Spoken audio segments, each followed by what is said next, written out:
Everyone. Good morning, or good afternoon. I guess it's after 12 o'clock, isn't it? Um, Welcome to what I think is going to be a really insightful discussion this morning. There's just a few housekeeping points before we start. This session is being recorded, and we've had a few great questions that have come in ahead of the session that we'll try to get to as we go through our discussion. But if you do have any questions as we're talking, please feel free to pop them in the chat box that you can see at the bottom of your screen. I'm Kate Stone. I'm the Head of Philanthropic Giving here at APS, and I would like to acknowledge the traditional owners of the lands on which we're all meeting today. I'm on the lands of the Gadigal people, and I want to pay my respects to the elders past, present and emerging, who are the custodians of knowledge for countless generations.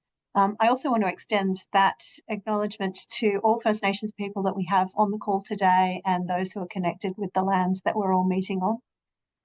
I think the rich storytelling traditions of Aboriginal and Torres Strait Islander people that they've passed down for generations is certainly inspiration for the sharing of stories that we're going to do around our giving today. I'm really privileged to be joined by two fantastic individuals from the sector. And Lucy Steggles was one of the first people that I thought of when we were inviting panellists, given her breadth of experience and also her passion for social change.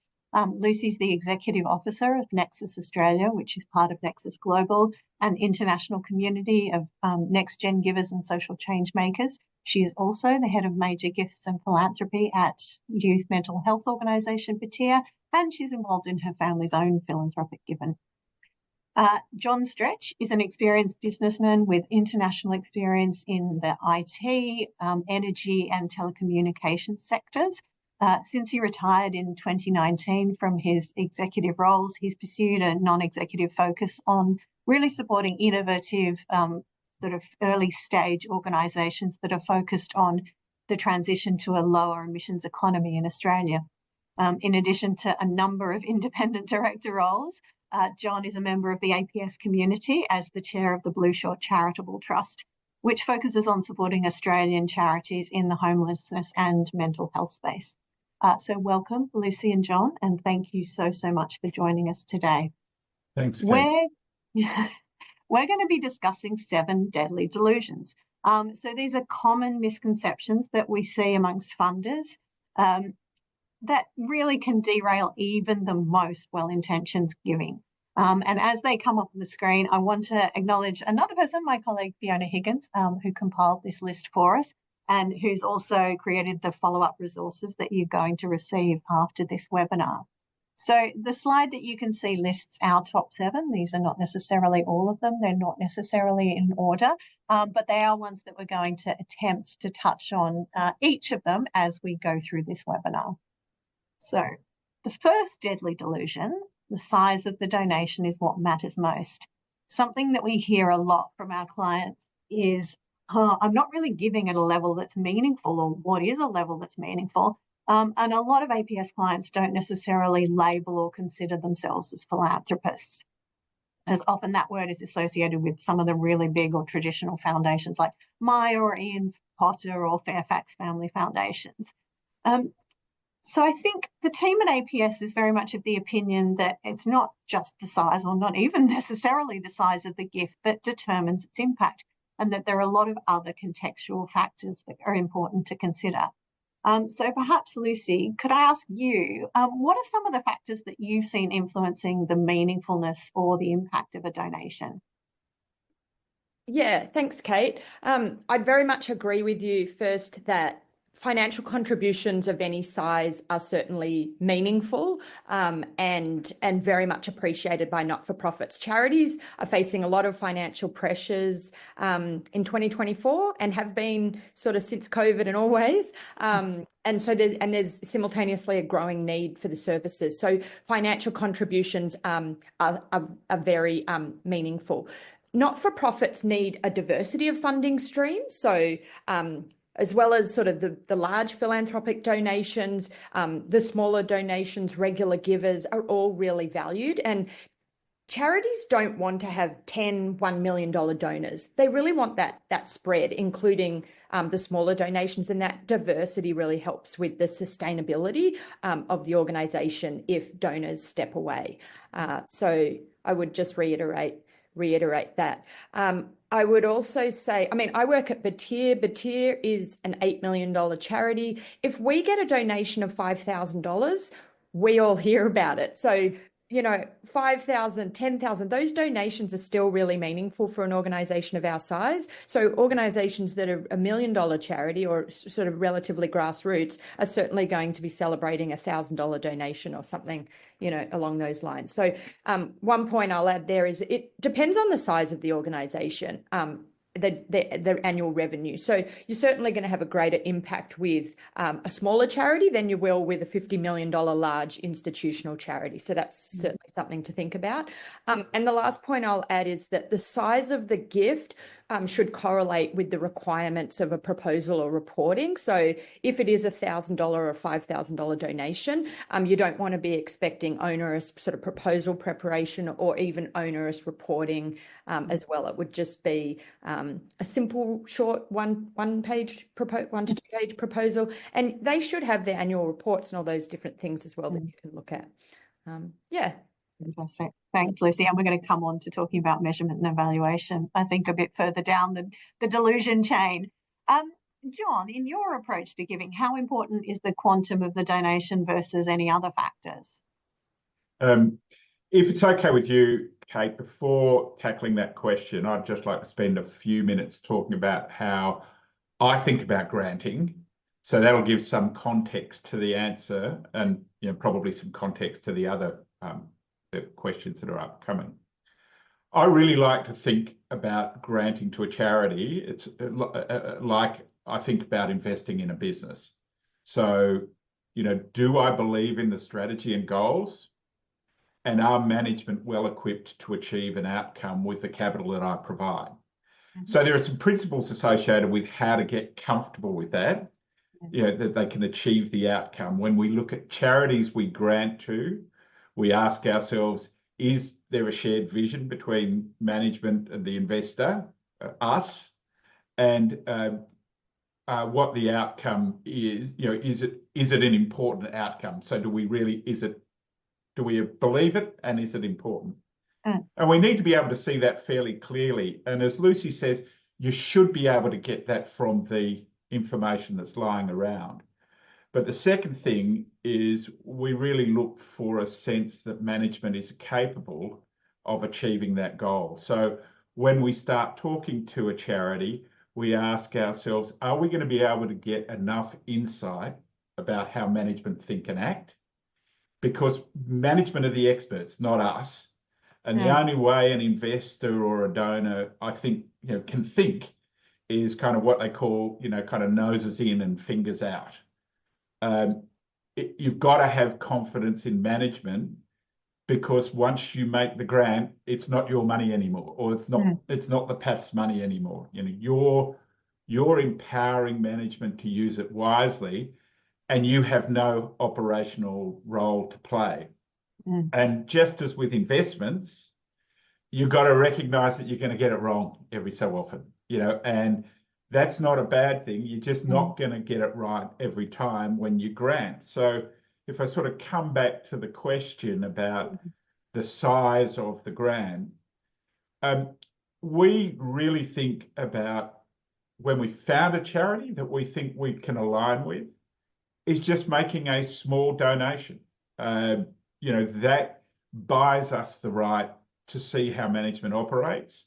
It buys us the opportunity to better understand, you know, their goals and how they think about things. And we say to the charity in a constructive way, not in a kind of a, you know, in a carrot way, not in a stick way.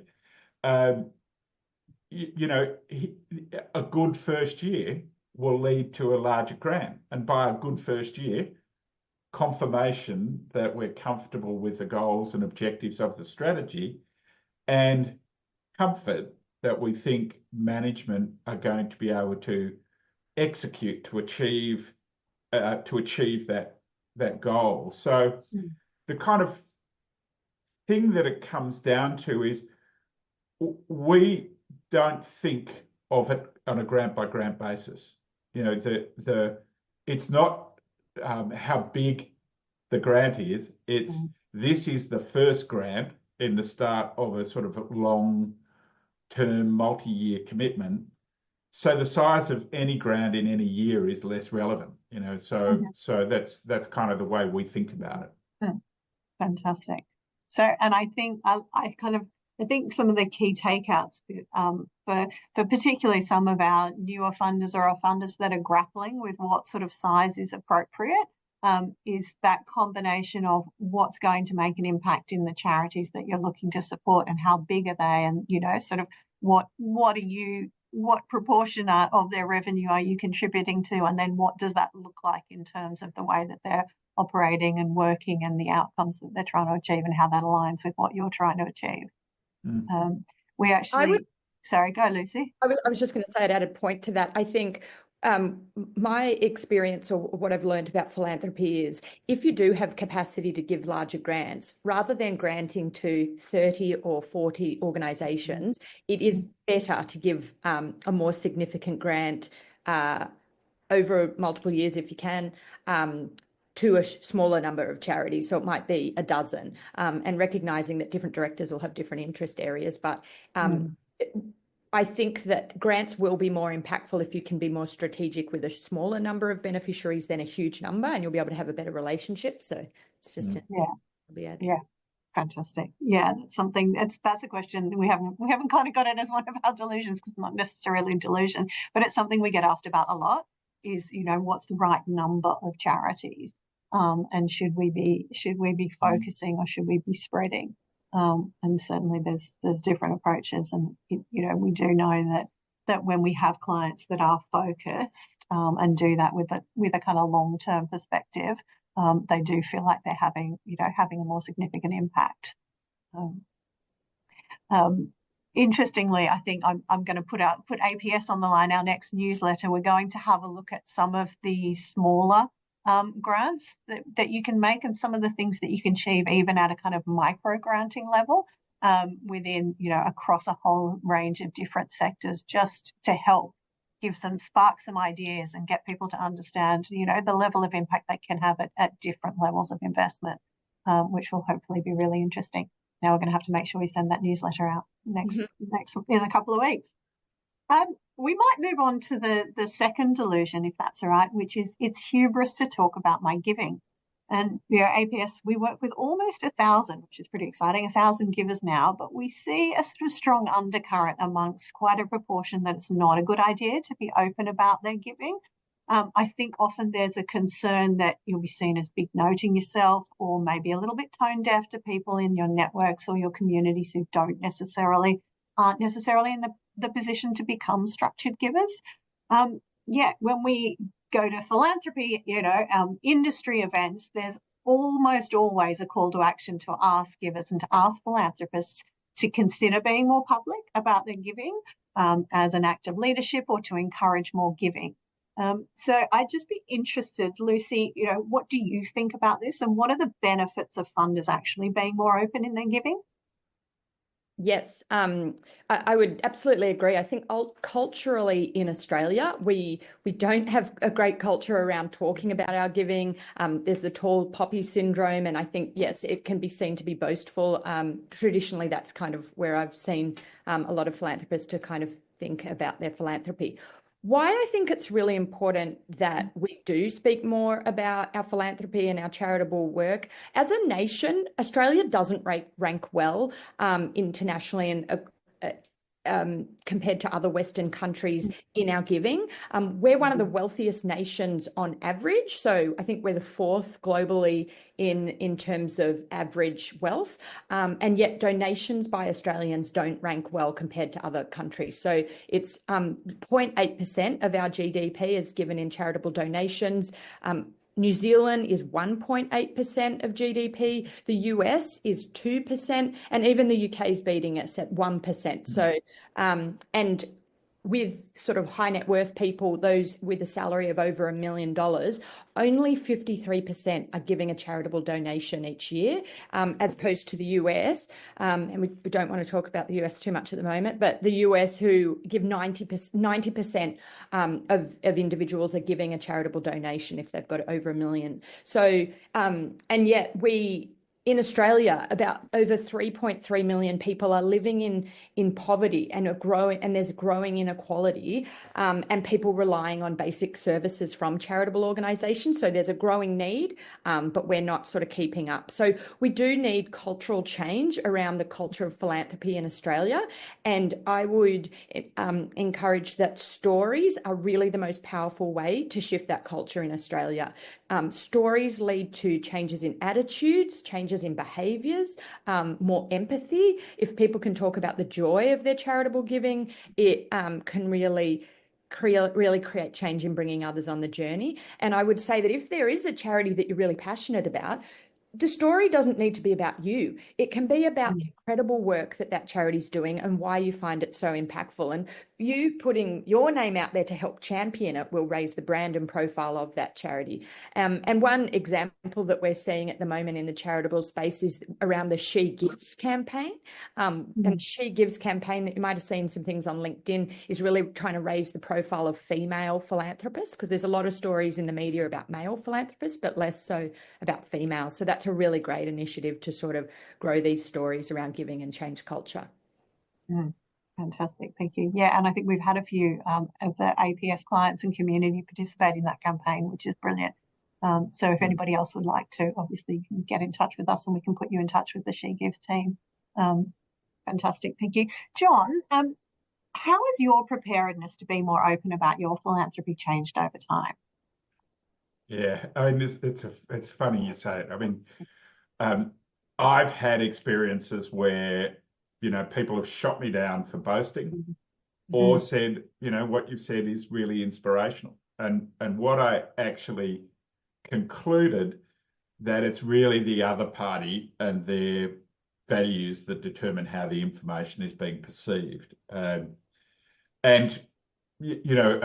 Sort of back up, Lucy made some very good points there.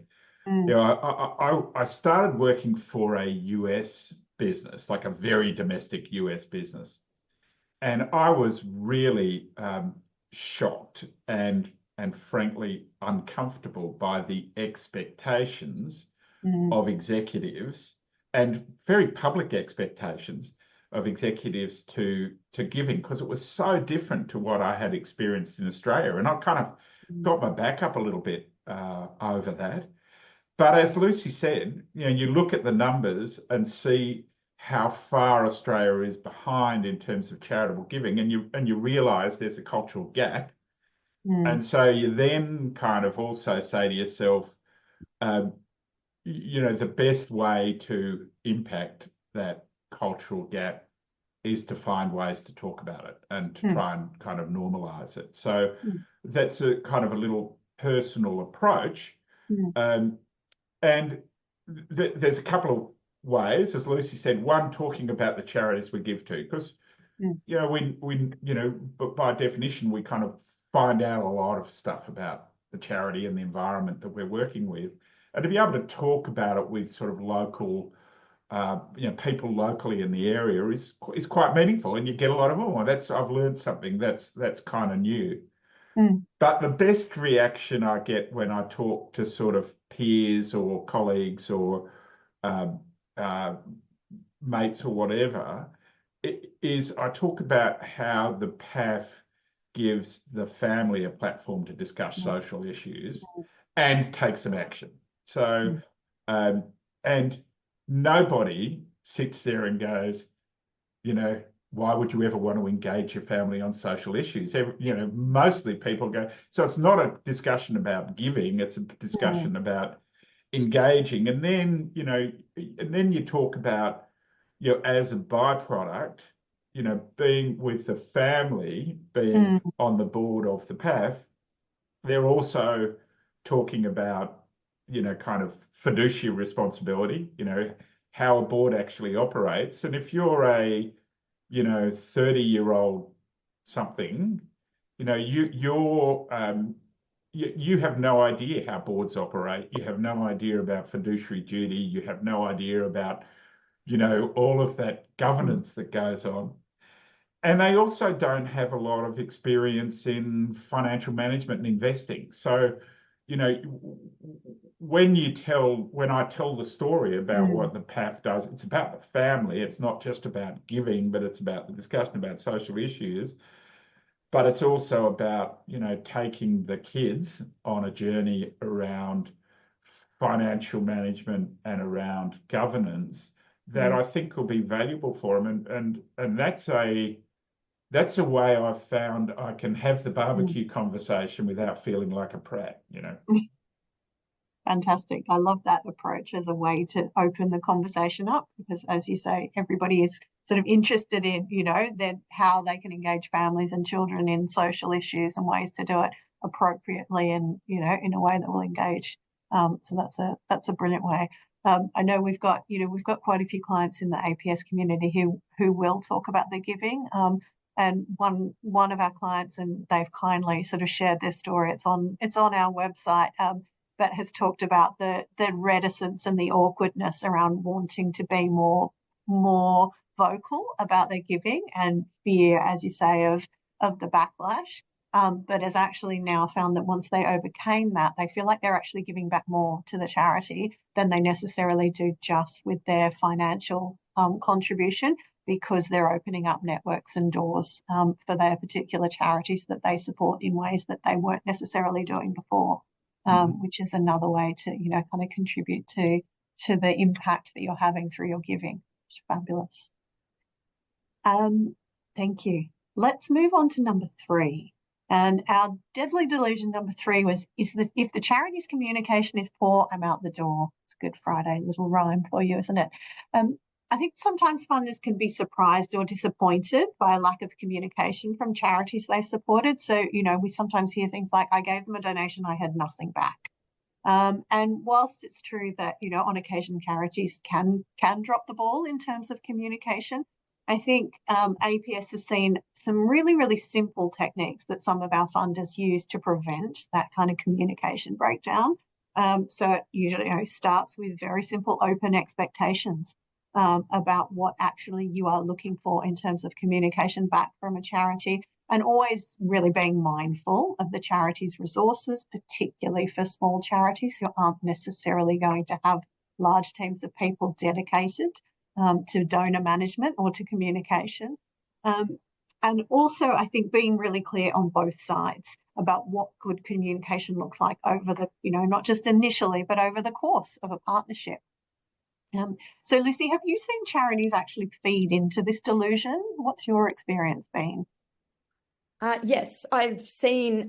I've sort of worked with or a lot of early stage founders from small grassroots not-for-profits, and with my work with Nexus, come across and speak with a lot of people involved across a lot of charities, and also a lot of people on the funder side. So have seen examples of good and bad stewardship around donor communication. And I manage the Major Donor and Philanthropic Gifts at Batyr, which I've done for 6 years. So I would say that we certainly pride ourselves on good donor care and communication. So I think it's critically important. I have a bit of a mixed view on this. I think the tips that I would have to say for funders would be, as you've mentioned, assessing the scale of the operation. If it's a fairly early stage organisation, which maybe has sort of a founder who's working there and maybe someone supporting on that's not necessarily in a relationship management role, essentially that person might be doing a huge amount of work. They're trying to focus on the impact. They're trying to make sure they've got an evidence base. They're juggling 1,000 different things, and they're on this big growth trajectory. If that's the case, they may not be able to sort of have the headspace to be thinking about that donor care. They probably don't have someone in a partnerships role. So something that a donor might think about is potentially contributing to that capacity. So could they contribute to a part-time resource who can help with that donor care or donor relationship management? If you believe deeply that organisation is needed and their work is important, then I think having some grace, sharing that feedback, if your experience hasn't been great, and just opening up those communication lines, I think is really valuable. Having said that, I do think that donor 101 is thank your donors for a contribution. It's not hard when you see something come into the bank account to say, we've received your $1,000. It's incredible. Thank you so much. This is going to make a huge impact. You know, something as simple as that is really important.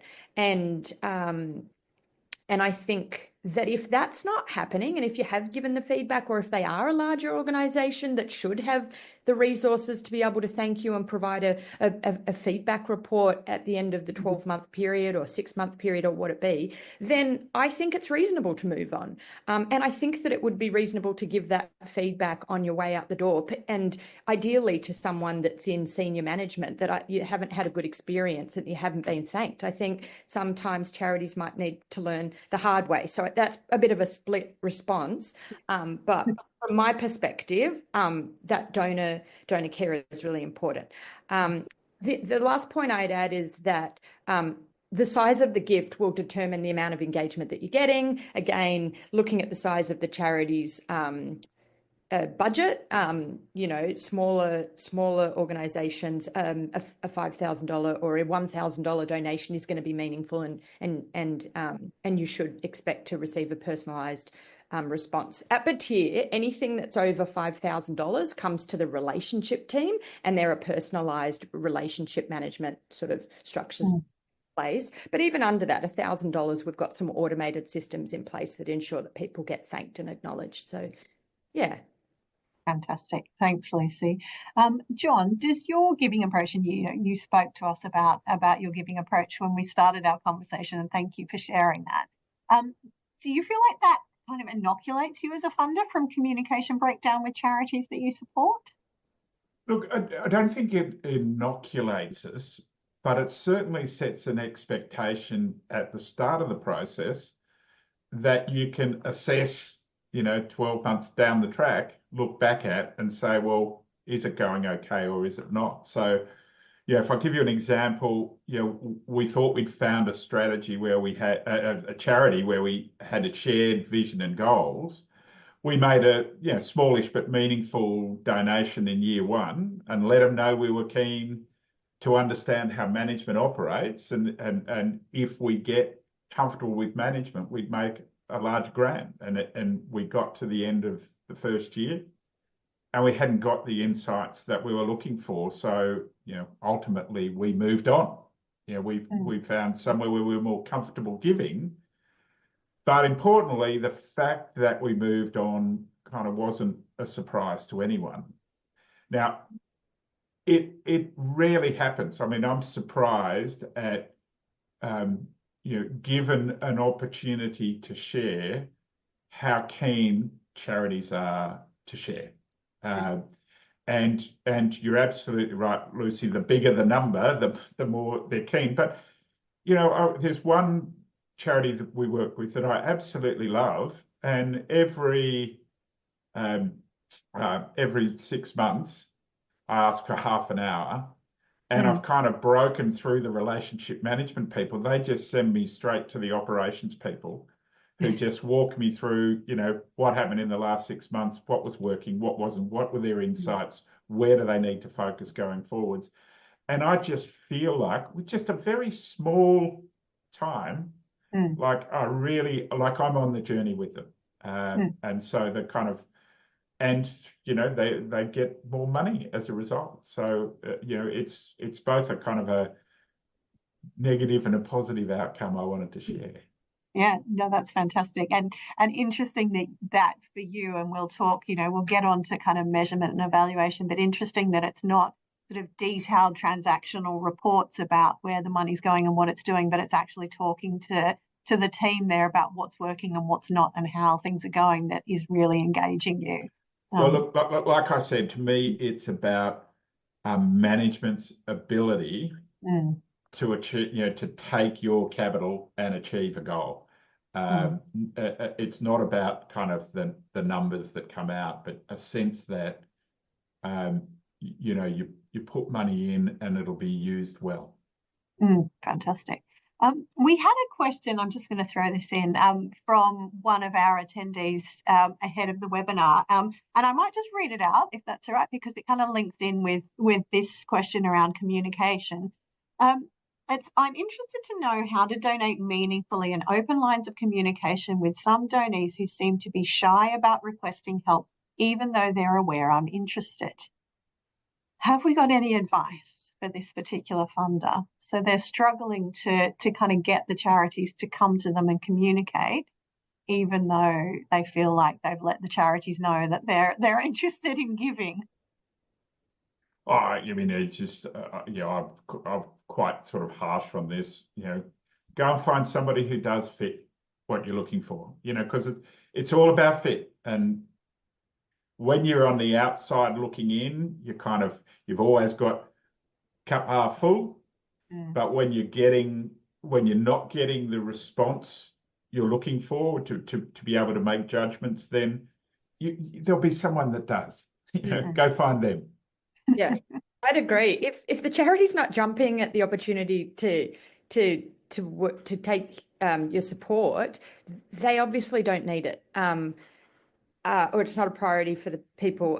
It kind of shocks me that that if someone was offering to financially contribute, unless they're too big and maybe that the contribution isn't meaningful. And if that's the case, then I would agree with Jon. I'd be looking elsewhere. Thank you. And obviously APS team can help you if you're stuck trying to find some really great organisations. We can share some of the organisations that we're aware of and that the community funds. We might move on to delusion number 4. That's all right, which is cash is king in the social economy. And it's based on an assumption that, particularly for maybe smaller funders, grant funding is all that they have to offer, or at least it's the highest value add that they can offer to a charity. Lucy, in your experience, do you think this is true? I'm going to be controversial, and I really think that cash is king. I mentioned earlier that charities are facing financial pressures. There's an increasing demand for services, and a lot of charities are struggling to provide the services that need to be funded, largely because of not getting the funding that they need.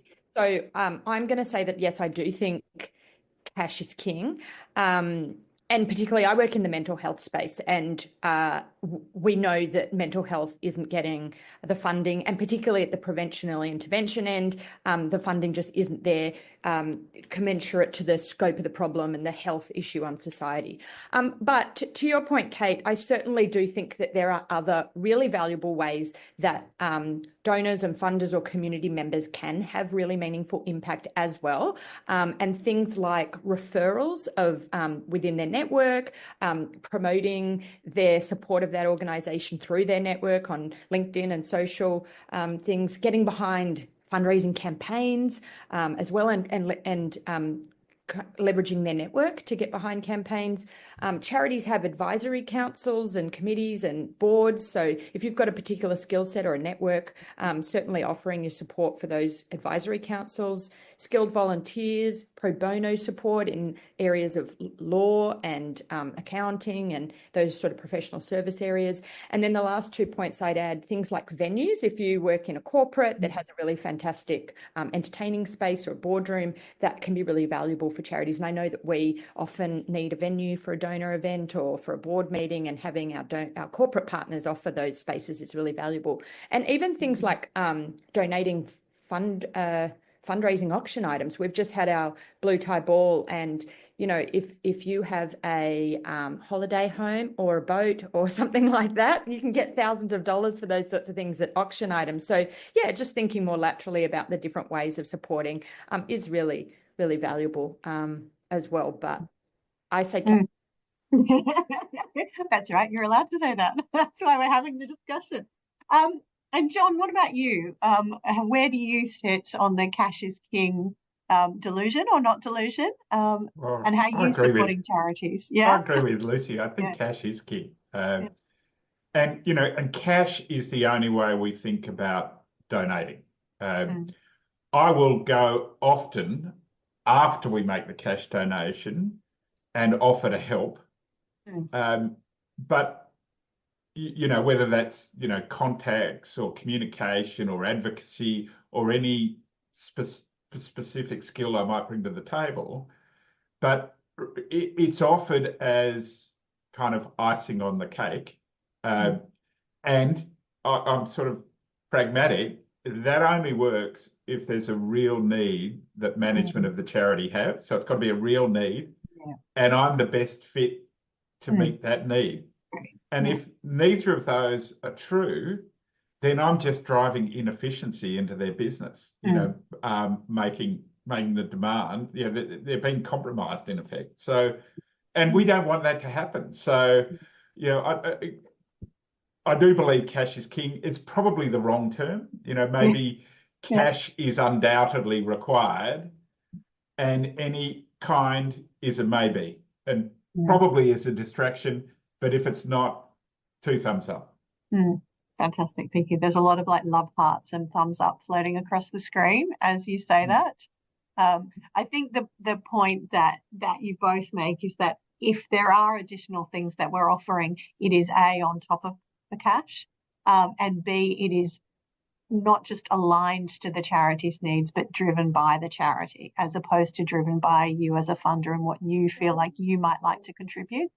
And I think if we can think about it in that way, then hopefully it's, those offers are beneficial and they aren't wasting time or resources for those charities, and they're in addition to funding. Excellent. We might just move on to number 5, and I'm conscious of the time. I think the 3 of us could talk for hours and hours on all of these. So if there are people who would like to pop in questions, please do so. Otherwise, we'll just keep talking until we hit 1:30. But number 5 is, if they can't measure it, they can't manage it. So evaluation is obviously really important for everyone in the social sector. But sometimes we encounter funders who think about and expect a charity's impact to really either be measuring specifically on their own donation and or in some kind of financial return. So if you can't talk about your impact in financial terms, something like social return on investment, then maybe as a charity you're not working hard enough on your measurement and evaluation framework. Jon, what do you think?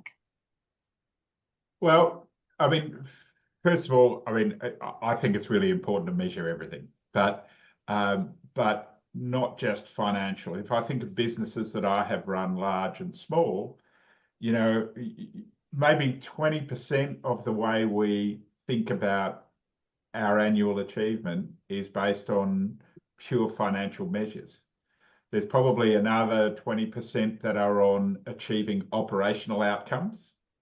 There's another 40% on achieving strategic outcomes, i.e. what have we done in the last 12 months that really are going to put us in a good place in the next 3 or 5 years. And 20% are people oriented, so about engagement or effectiveness or productivity or whatever you say. Now, they're all measures, but they're quite sort of balanced and holistic. And I think when you talk about the delusion, you're really talking about just focusing on financial measures. And the other thing, the financial measures don't really take into account the age and stage and peculiarities of a particular charity. If there's a charity that's very young and growing, but is really addressing an important need, well, do you really care?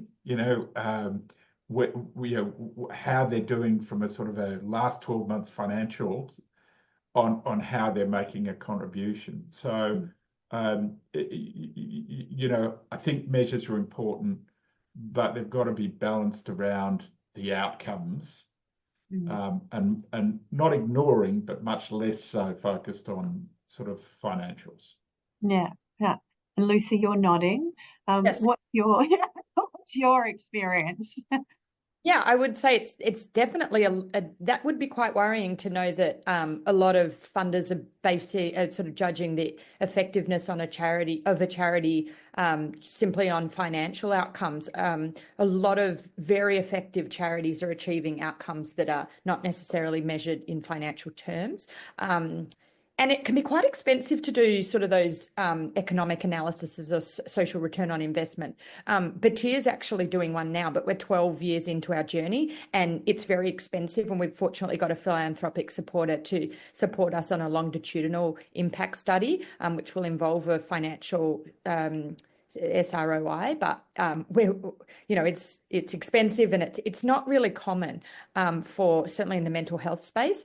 I would agree with you both that outcomes measurement is really important. Like we certainly need to be looking at outcomes measurement. Other important things we need to be thinking about with charities is looking that they've got an evidence base at the very least, that the services that they're providing are based on academic evidence. That's really important. The initial other early stage things that not-for-profits can do is have a theory of change, which talks to the problem that they're trying to address, the short, medium, and long-term outcomes, and the ultimate impact. So charities being really clear on what they are working to achieve. Independent evaluations can be great, but again, they're expensive. And the last thing I'll say there is that, there's qualitative outcomes that charities can be measuring beyond these sort of quantitative measures. Quotes from beneficiaries as well can be really valuable in showing the impact at the individual level and the stories and things. Another thing I'll add is there's an increasing move from kind of the pointy crisis end of service delivery to prevention and early intervention. Batyr, the organisation I work for, works in that preventative end of mental health care. So we can't necessarily, we go and deliver programs in schools and universities and educate young people about how to think about and talk about mental health and destigmatise mental health. Now, we can't measure whether a young person will necessarily not go down the path of having a complex mental health experience as a result of the programs that we have.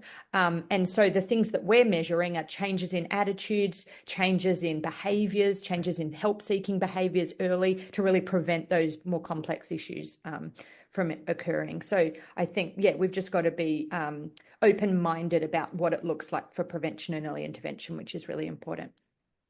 Fantastic, thanks. And I think it kind of the discussion that we had there around, the importance of measurement and focusing on outcomes, but also the cost of measurement links really nicely into our next solution, which is I only fund direct service delivery. And I think there's been a lot of discussion in the sector over the last couple of years, particularly about sort of pay what it takes movements, which is really about asking funders to recognise that indirect costs or overheads or, things that sometimes measurement and evaluation can get lumped in with, it's not just necessary, but it's really instrumental in a charity achieving their impact. So Lucy, could I just ask you to share a little bit of your experience on the theme of pay what it takes? Yeah, so I would agree that globally, we really do have this myth with charities that charities should be relying on volunteers and the goodwill of people to do good work, that all donations should be going directly to beneficiaries. And there's another myth that's always been around that overheads or admin should only be sort of 10 to 20% of the way that charities operate. Now, we know that an effective commercial business wouldn't operate this way, that you need services like your accounts team, your systems and operations, your relationship management people, and these things. And we would never try to run a commercial business that way. So the Pay What It Takes initiative, that was born kind of off the back of a TED Talk from a fellow called Dan Pallotta. And this TED Talk is called The Way We Think About Charities is Dead Wrong. And I encourage everyone to go and have a look at that TED Talk. It's only 17 minutes, but it's one of the most watched TED Talks of all time. And it sort of talks about this delusion. But the Pay What It Takes initiative has been spearheaded by Social Ventures Australia, Centre for Social Impact and Philanthropy Australia, obviously very highly reputable advisors and organisations in the philanthropic space. And what the report says from their initiative is that there's clear evidence that spending insufficient resources on indirect costs will reduce overall effectiveness of what charities are trying to achieve. And that on average, effective charities are spending about 33% on indirect costs, and that that a sort of a range of 26 to 47% is normal. And it really depends on the stage of growth and all sorts of different factors about the sector and so on what those indirect overheads should look like. I'll just mention my experience at batyr. So, we're always conscious of the cost of overheads and keeping them as low as possible. But how I see that permeate in our organisation is we end up paying low uncompetitive salaries, which leads to high turnover. We lose staff. That then creates inefficiencies. We need to start again. The relationships get disrupted. The knowledge gets disrupted. We might have inadequately skilled people in important roles. There's no funding necessarily to invest in the systems and efficiencies that we really need to move the organisation forward. And even things like learning and development for our staff, we don't have the funding for that. So it really doesn't assist in helping us move forward when we don't have these support areas adequately funded. Thanks, Lucy. Yeah, absolutely. Jon, given everything Lucy's just shared with us and your experience, why do you think this delusion is so persistent? Oh, look, it's a lazy way to think. I mean, the outcome achieved by an organisation, doesn't matter what it is going to be a combination of your direct operational delivery and your support functions. And you're not going to be able to achieve one without the other. So if we go back to what I was saying about how we think about giving, the percentage of direct versus indirect costs is going to be based on so many factors. The scale of the charity, where it's at in its life cycle, the type of service it delivers. It's just so important that you align with the goals and you're comfortable with management, but you can't pick and choose what you fund. And if you're nervous about admin costs, then, maybe you can think about going and doing some benchmarking for similar organizations if there's something available, but that's on your nickel. But you certainly can't be thinking in terms of being prescriptive about what you will fund and what you won't. Now, there is a kind of a however, though, and Lucy gave an example that batyr have done, and I've seen this before, where a charity comes to you and says, look, there's this particular project and we really need it funded. Could you stump up for this? And in that case, you sit there and go, okay, that's what in business you would say that's an incremental cost for an incremental return. And so, but it's management that make that decision on how to segment the way it's funded, not you. Yeah, fantastic. And I think the other thing, even I spend a lot of time talking to all sorts of different charities about the work that they do. And we don't always necessarily understand what those overheads or, indirect costs might be and what's required to run an organisation. I was, it's an example that touched me this week, but I was at an event for Human Rights Watch, and there, and I'm going to get her title wrong, but she's something like head of crisis, war and weapons. Who does research in all of the kind of conflicts going along in the world, and spends time in war zones speaking to survivors. And that's kind of her whole career and her team's whole career. They have psychologists on staff to support their staff who are going through and kind of, experiencing secondary trauma. That's something that we would probably consider an indirect cost, but I think everybody would, happily agree that it is worth funding. So often as funders, we don't necessarily have the insight and the forethought into, what it actually takes to run the organisation and make the impact that they're trying to have. So I think it's always important, to acknowledge it and, as you say, to ask questions. If you are interested and you would like to know, I'm sure, Lucy, you'll probably, oh, well, you may not. I'll give you the opportunity, but I feel like you might agree that, you're happy for funders to ask those questions, but we need to recognise that is required. Yeah. I think asking the questions and meeting with the CEO or the partnerships people, absolutely ask the questions to sort of share some detail about some of the overheads or some of the growth capacity building things that are happening, or the systems, or what it be. So I think that's reasonable. One last point I might add, just off the back of what Jon said, with the pay what it takes initiative, the idea is that if you're funding a project, that you will pay the 30% overhead or whatever that the organisation has. This still sort of implies to a degree that you're funding a project or a suite of programs. That the ultimate king with funding is to provide an unrestricted gift to the organisation. So do your due diligence, meet with management, look at the financial reports, look at the strategy, and once you're comfortable that you believe that the organisation is well run and you trust management, to provide an unrestricted gift and trust that the management will use the funds in the way that it's most needed to move the organisation forward. So, thank you.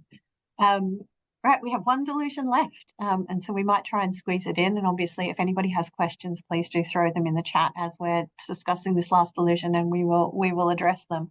The last one is setting up a charity is a good way for me to give. So APS as an organisation receives, number of inquiries, both from the general public, but also sometimes amongst our clients who are considering establishing a charity to try and address what they say is a perceived gap in community delivery. Now, we know that there are 60,000 odd charities in Australia, so in most cases we will end up introducing people to one or more existing charities whose purpose kind of mimics what they're trying to achieve. So Lucy, can you share any instructive examples that kind of relate to this particular delusion?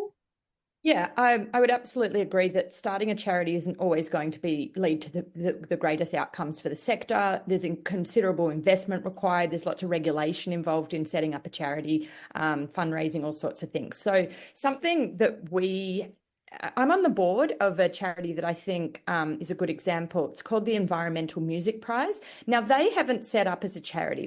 They approached an organisation called Green Music Australia, which was sort of a very mission-aligned existing charity. And they said, we'd like to partner with you to run ourselves as a project, an independent brand. So from all intents, and the market is seeing it as a charity in itself, but they're operating in a collaboration with Green Music Australia. And so they haven't had to set up as a charity. And so it's through the partnership that they're able to sort of issue their tax deductible receipts and so on. They're self-funded. They had to put the case forward to Green Music that it was a needed project, and that's a really great partnership. With Nexus, the organisation that I work for, a similar model actually. We approached Philanthropy Australia and said we're very mission aligned in what we're doing. Nexus is headquartered out of the US, so in Australia we've always sort of had a partner organisation that we essentially sit as a project of that organisation. And again, we're self-funded. We have an independent brand in the market, but we are sort of nuzzled into the operations and governance of Philanthropy Australia. So those models work really well, and I'm happy to share more about those governance structures with anyone. About setting. Fantastic, thank you. Jon, do you have anything you'd like to add? Have you ever thought of setting up a charity? Yeah, well, look, this isn't my area of expertise. I'm a kind of an outsider looking in here, but I have come across and I've backed some, what you might call startup charities, and so sort of I asked myself, how do I think about that? And it's really two things. You need to be convinced that the idea has merit and it's unique. And if you can't satisfy either of those, then you shouldn't be backing it, and the people who are thinking about starting it should look for another approach, because it's a pretty high hurdle to jump. You've got it's tough to run a charity. You've got to fund money all the time. You've got to deal with regulation, service delivery, issues, and if you're subscale, you're suboptimal. So the starting point should always be to explore other options, and kind of the obvious thing, when I look at startup businesses, they've got a very high failure rate. And I suspect startup charities do as well. Fantastic. Thank you, Beth. That is our 7 delusions, and I think we could talk about them for a long time. We just have we have a couple of, I guess, comments and questions in the chat that I might touch on for our last few minutes, if that's right. So one is it's sort of a part question, but what does get my nose up is the charity contacting me asking me for more money when I'm already giving by monthly direct debits. Would anybody like to address that one? Would you like me to have a go? That gets up my nose too, and it happens to me. I think it's really annoying, and I think that charities need to be organised enough. Yeah, not asking for more money when there's gifts already taking place. That sounds like the systems behind the scenes aren't really operating the way they should. Again, I'd give the feedback. I think that feedback needs to be passed to senior management to say, this is, I'm not feeling valued because I haven't even been thanked for the first donation. I keep getting asked for more. So yeah, I think it's reasonable. Yeah. Jon, have you had that experience? Look, it's kind of related, but it's, this is a sordid practice. And, the number of times I have to call charities who bailed up my elderly mother in a shopping centre and got her to sign up for monthly DDs and that my mother has no idea about sort of 5 minutes later. This is a kind of an area of town where I think you've just got to be very careful. Fantastic, thank you. I think that's pretty much all we have time for. So unless somebody throws in another question, I will wrap it up. So thank you very much, Lucy and Jon, for your time and your insights. I think there's a huge amount that hopefully everybody has taken out of our session today. I think the kind of, the open communication, being able to ask questions, being able to think transparently through what it is you're trying to achieve and what the charities are trying to achieve and how that aligns. And really making sure that we all come, everybody's trying to do good in the sector, so that we all come to it with a really positive approach, and open, honest communication will benefit everyone. So thank you again. We have, as you see, we have a little survey. We always really appreciate some feedback on our events. So if you could either scan the QR code or hopefully there will be a link in the chat to the survey, we'd really appreciate that feedback. We will send around some follow-up resources and materials off the back of that next week. And so in that note, and I think I'm always excited when we finish right on time. Everybody can go and enjoy their sunny or rainy Friday. Thank you so much, Lucy. Thank you so much, Jon. Really appreciate your time and insights. It's been a fantastic conversation. Have a great afternoon. Thank you. Thanks, Kate. Thanks. Everyone.